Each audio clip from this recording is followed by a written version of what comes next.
श्री सीतारामाय नमः। श्री रामचंद्राय नमः। श्री रामभद्राय नमः। परम पुनीत न जाय तजी किए प्रेम बड़बाप। प्रगट न कहत महेश कछु हृदय।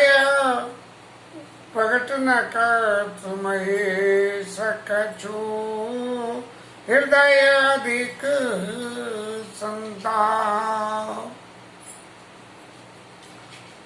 कल की कथा में सती जी ने शंकर जी से झूठ तो बोल दिया कि कछु न परीक्षा लीन गोसाई और कीन प्रणाम तुम्हारी नहीं। लेकिन शंकर जी ने ये सब जान लिया और जान के अपने चित्त में ये संकल्प लिया कि चूंकि सीता का वेश करा है इसीलिए मेरे लिए ये माँ सीता के समान पूज्य हो गई। अब यदि मैं इनसे पत्नी समझ के और इनके संग व्यवहार करूँगा तो ऐसा व्यवहार उचित नहीं होगा। लेकिन करे क्या, पत्नी होके और पत्नी रख के और पत्नी का परित्याग करना ये भी एक सोच का विषय है कि भाई पहली बात तो तुमने रखी क्यों और रखी तो परित्याग क्यों करा। अरे तुम सर्वशक्तिमान हो तो अपनी पत्नी को सुधारते, तुमने क्यों नहीं सुधारा। लेकिन एक बड़ी बात विधाता की प्रकृति में ये भी है, एक पति दुनिया को सुधार सकता है लेकिन अपनी पत्नी को नहीं सुधार सकता। इसीलिए महेश जी इस काम में भी फेल हो गए और फेल होने के बाद उन्होंने क्या करा कि क्या करूं क्या नहीं करूं और पत्नी का संकल्प से परित्याग कर दिया और सती को नहीं बताया। तब शंकर प्रभु पद सिरुनावा सुमिरत राम हृदय छावा। एक तन सती पेट मोहि नाई शिव संकल्प कीन मन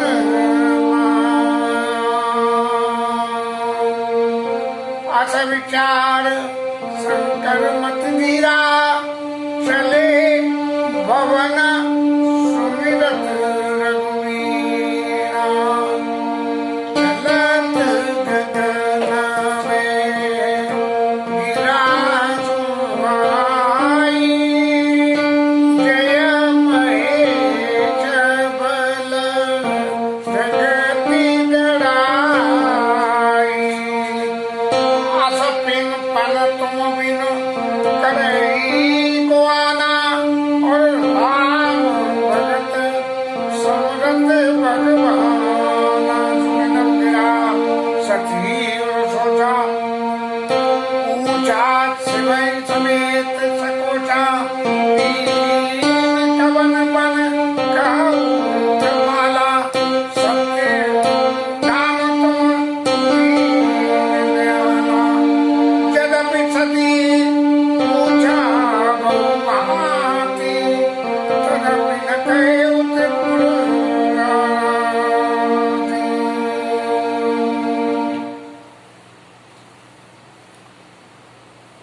अब माया स्वरूप में सती को जो कुछ भी लीला हुई उस लीला को देखने के बाद में शंकर जी ने और भगवान राम को अपने हृदय में नमन किया। जब सती के सामने प्रत्यक्ष रूप में नमन किया तो माया लग गई पीछे। इसलिए अब प्रत्यक्ष रूप में नहीं करा, उनका स्मरण करके और अपने मन में उनको प्रणाम किया।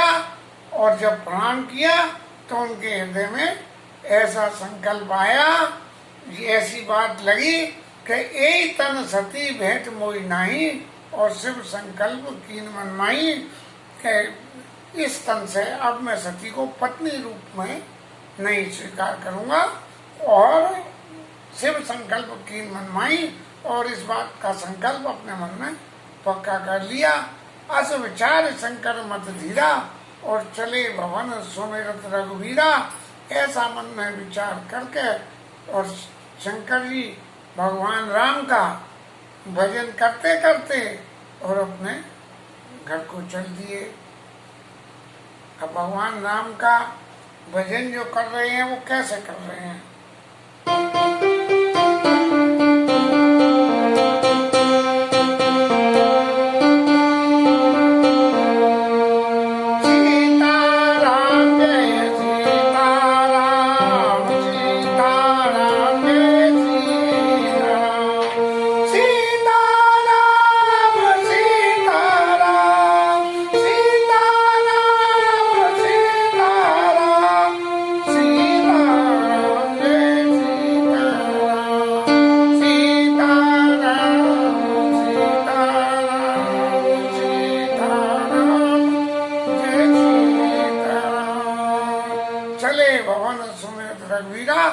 भगवान राम को स्मरण करते चल दिए।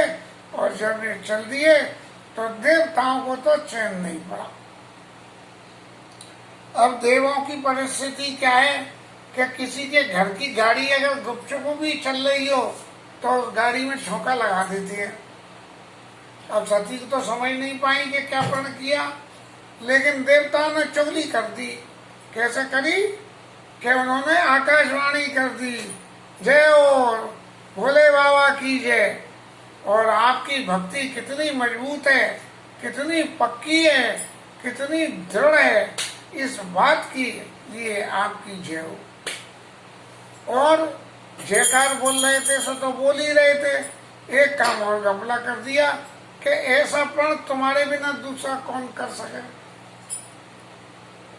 अब जब प्रण कर सके तो सती के कानों में आकाशवाणी चुपचाप महेश जी के कान में ही कह देते कि भोलेनाथ खूब मजा ले रहे हो, लेकिन उन्होंने तो आकाशवाणी कर दी और सती ने भी सुन ली।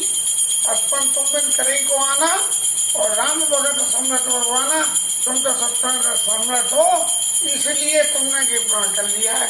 इसका मतलब ये है कि आपने प्रण कर लिया है। अब महाराज कृपा करके इस प्रण को छोड़ना नहीं, इस प्रण को प्रण ही रखना, क्योंकि देवता तो सदा स्वार्थी हैं। उन्हें तो मालूम है कि सती के बाद में पार्वती जी का जन्म होगा, फिर कथा होगी और फिर जो है वो कार्तिकेय महाराज पैदा होंगे और तारकासुर मारा जाएगा। तो अपना लल्लू उल्लू सीधा करने के लिए देवताओं ने जो है जयाकाशवाणी करके सती को सूचना दे दी कि तुम्हें जो है शंकर जी ने परित्याग कर दिया है तुम्हारा। सुन नभ गिरा सती और सोचा और पूछा सिवई समेत सकोचा, संकोच के वशीभूत होकर शंकर जी से पूछने लगी। अब हिम्मत तो थी नहीं, खुद ने तो बोली झूठ, बोले मैंने तो झूठ बोल दी और बाबा भी झूठ बोल दे तो ये तो बड़ी मुश्किल हो जाएगी। एक बार उसके वचनों में विश्वास नहीं करा तो फजीती लग गई, अब दोबारा फिर वचनों में विश्वास नहीं करूं तो फिर फजीती लग जाए, तो कैसे करूं, पूछूं कि नहीं पूछूं, पूछूं कि नहीं पूछूं। ये करते करते ही फिर भी सती ने पूछ लिया कि कीन कवन पन काऊ कपाला और सत्य धाम तुम दीन दयाला। महाराज आपने कौन सा प्रण करा है और आप सत्य धाम हो, प्रत्यक्ष रूप में सत्य हो और दीनों पे दया करने वाले हो। हेलो, अरे हम तो सामने वाले से झूठ बोले और सामने वाले को दुहाई दें कि तू सत्य बोलना, ये कहाँ की बात है।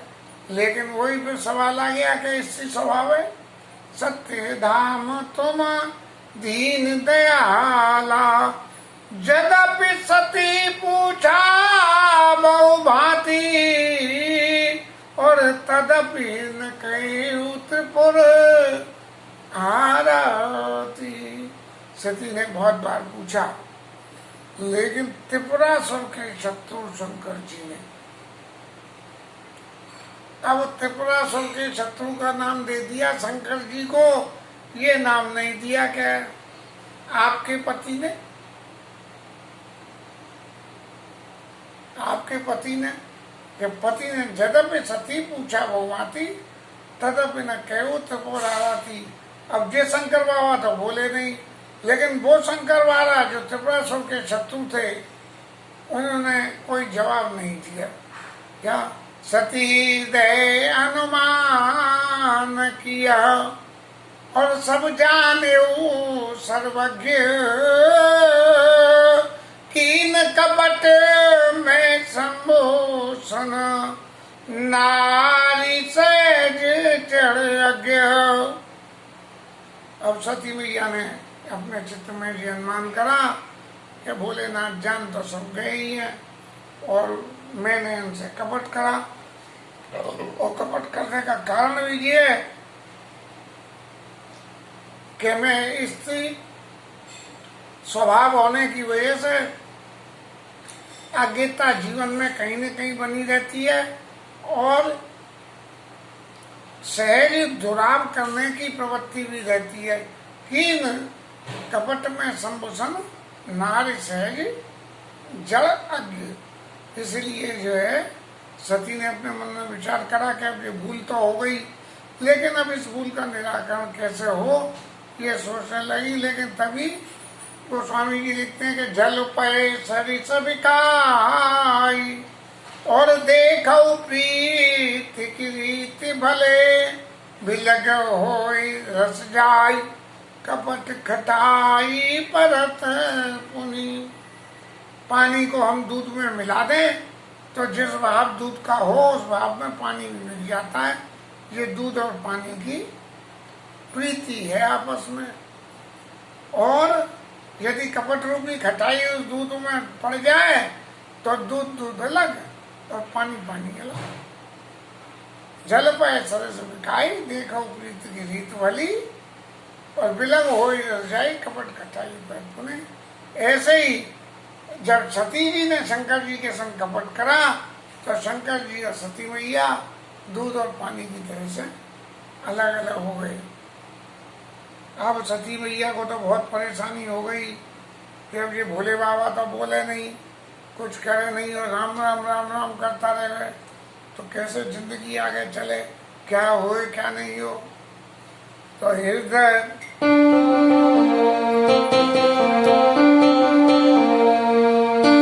सोच समझत कर दी चिंता अमित जाय नहीं बनी। कृपा सिंधु शिव परम अगाधा प्रगट न कहे मुरादा। अब मन में बहुत बार सती चिंता करने लगी कि ये रास्ता कैसे बने और ये सब शंकर बाबा ने जो प्रण कर लिया है इस प्रण से मुझे मुक्ति कैसे मिले। और देखो ये शंकर जी बाबा तो बड़े दयालु हैं और बहुत गंभीर हैं कि मेरे अपराध को इन्होंने प्रत्यक्ष रूप से मुझसे नहीं कहा।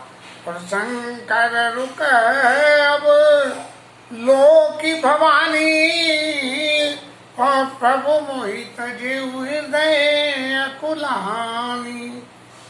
शंकर बाबा ने मेरा परित्याग कर दिया है, ऐसा मन में उनके निश्चय हो गया कि उनका व्यवहार ये दिखा रहा है।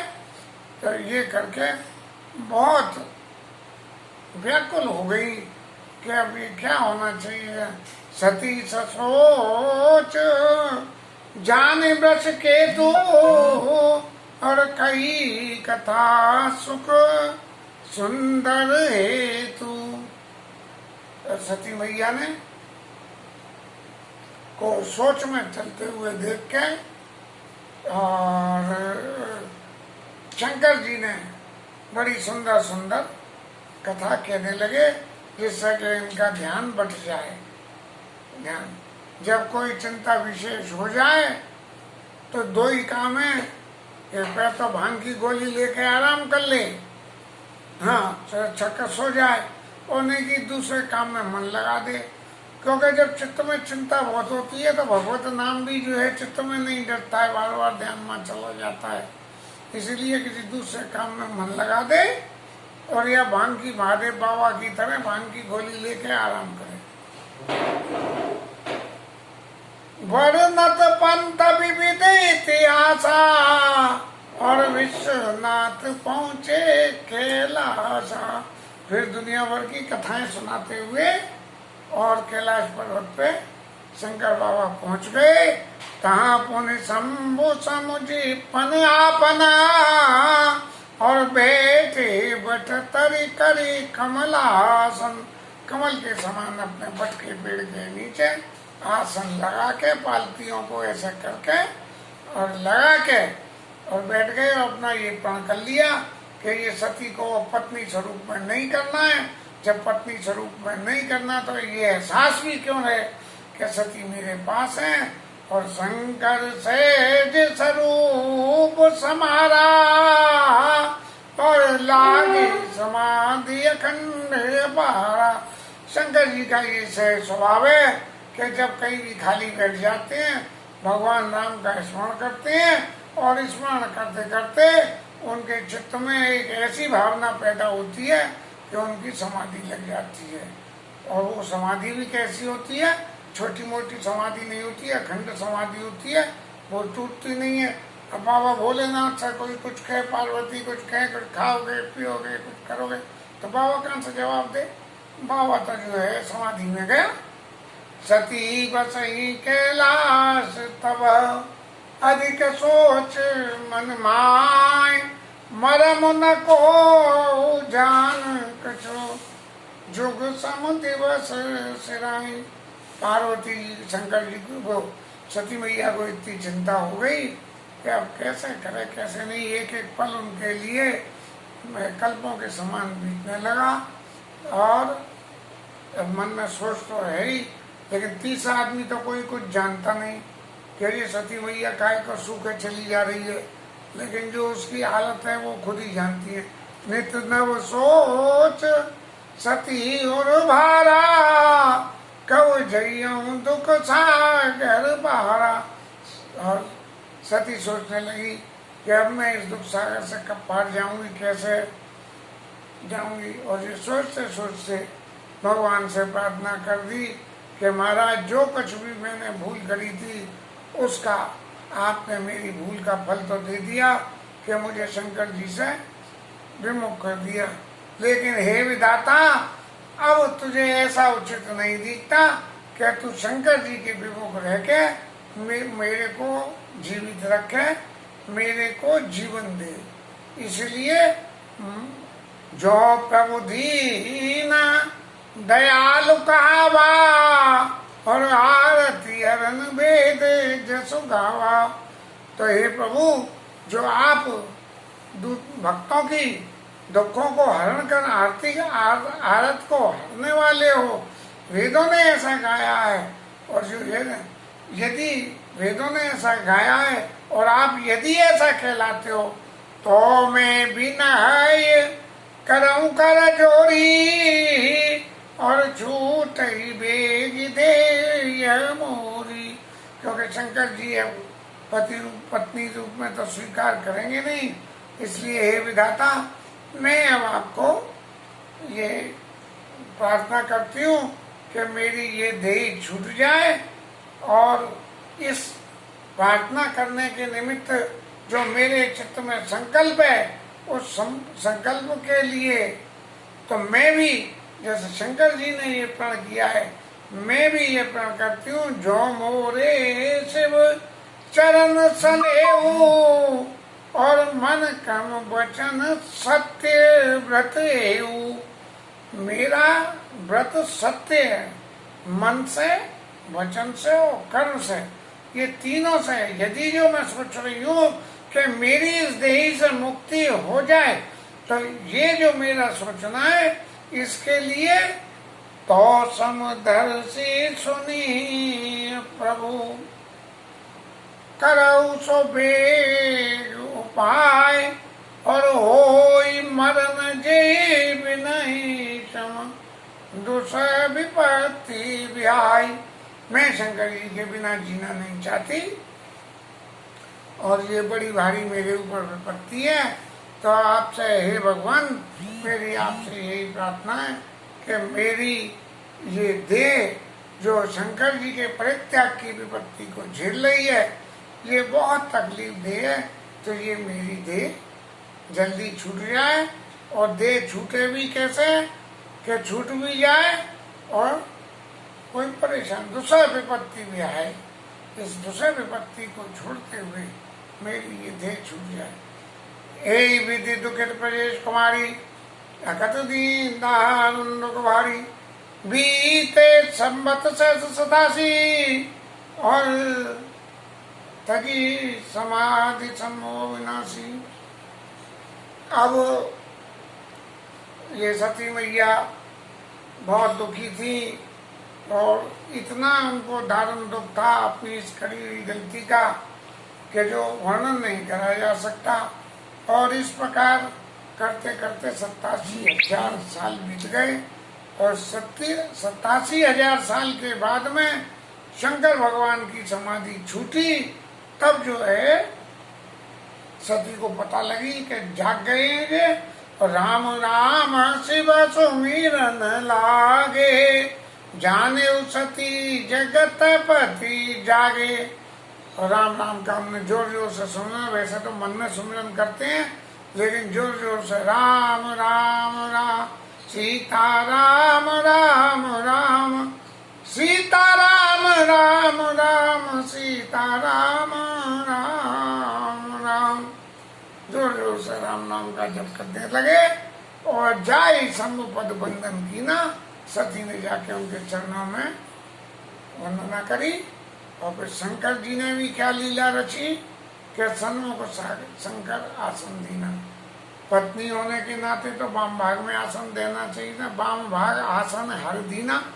जब पार्वती स्वरूप में विवाह हुआ और उसके बाद जब पार्वती आई है तो शंकर जी ने उनको वाम भाग में आसन दिया है। लेकिन चूंकि अब ये दक्ष की पुत्री आई है, इसलिए सन्मुख शंकर आसन दीना, लगे कहना हरि कथा रसाला, और दक्ष प्रदेश वे तेई काला। और भगवान की कथा कहने लगे, क्योंकि शंकर जी को तो दूसरा कोई काम ही नहीं है। न उन्हें कोई खाने का संकट, न रहने का संकट, न सोने का संकट, कुछ चाहिए ही नहीं। तो हर वक्त राम राम का भगवान राम की कथाएं कहने लगे। और एक ऐसी कथाएं कि बड़ी रसाल कथाएं, जिनको सुनने से चित्त में सुख हो। यही विधि देखा विधि विचार लगे कनर कथा दक्ष प्रदेश वही काला। ब्रह्मा जी ने अपने पुत्र दक्ष को उस वक्त प्रजापति बना दिया, हेड ऑफ द प्रजापतियों के राजा बना दिए। जो काम ब्रह्मा जी करते थे अपनी जगह उस काम जो है दक्ष महाराज को सौंप दिया। अब दक्ष महाराज को तो पूरे संसार का पालन करने का जुम्मा सौंपा। जैसे ही तो देगा विधि विचार सब लायक, दक्ष की प्रजापति नायक, उनको head of the Daksha Prajapati department बन गया कर दिया। बड़ा अधिकार दक्ष जब बाबा अति अभिमान है उनके हृदय में बड़ा अभिमान आ गया। हालांकि दक्ष के चरित्र का पहले कोई ऐसा वर्णन रामायण में नहीं आया है कि उनके चरित्र में कुछ ऐसी विशेष बातें थी जिनकी वजह से उनकी पूजा होनी चाहिए। लेकिन ऐसा लगता है कि ब्रह्मा जी के ज्येष्ठ मानसी पुत्र होने की वजह से उन्होंने उनको जो है प्रजापतियों का लीडर बना दिया। कि जो जितने और प्रजापति हैं उनका हेड है। हालांकि मैं तो हेड ऑफ द डिपार्टमेंट रहूंगा ही, लेकिन जो उनके नीचे के प्रजापति हैं जिनको अलग अलग जिम्मेदारी सौंपी गई है, किसी को खाने की, किसी को रहने की, करने की, तो उन सब के ऊपर उनको हेड बना दिया। नहीं कौआ से जन्मा जगमाई और पवता पाई जाई मधुनाई, कि इनको ऐसा कोई भी आदमी संसार में नहीं है जिसको पवता मिल जाए, अचानक एकदम कोई एक ऐसा स्वरूप मिल जाए जिसमें उसके पास बहुत सारी शक्ति आ जाए, ऐसा कोई भी नहीं है। दक्ष लिए मुनि बोल सब करन लगे बड़ जाग, और नेवते सादर सकल सुर, और जे पावत मखबाग। अब आजकल के टाइम में तो बड़ी लंबी चौड़ी पार्टियां हो जाती हैं। किसी आदमी को कोई पद मिला लंबा चौड़ा और वो धमधमा के पार्टी देता है कि सब लोग आओ, खाओ पियो, मौज करो। लेकिन पुराने टाइम में क्या होता था कि जब किसी को कोई पदवी मिल जाती थी तो लोग यज्ञ करते थे उस खुशी में। यज्ञ और सब लोगों को रिझाने के लिए होता है, क्योंकि ये भी देवता है, और देवताओं को किसी को रिझाना हो तो इंसान को रिझाना हो तो भोजन करावे, और देवताओं को रिझाना हो तो यज्ञ करे। तो उन्होंने यज्ञ का आयोजन कर लिया, और बड़े बड़े ऋषि मुनि जो कोई भी थे इन सबों को न्योता दिया, और न्योता देने के बाद में सबको इकट्ठा करके और यज्ञ जो कराए, तो उस यज्ञ के निमंत्रण को पाके सभी देवी देवता दक्ष महाराज के यहाँ चलने लगे, और दक्ष महाराज के यहाँ जा रहे हैं। तब इससे आगे की लीला अब कल वर्णन होगी, और थोड़ी देर हरि नाम कीर्तन करें।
निताय गौर हरि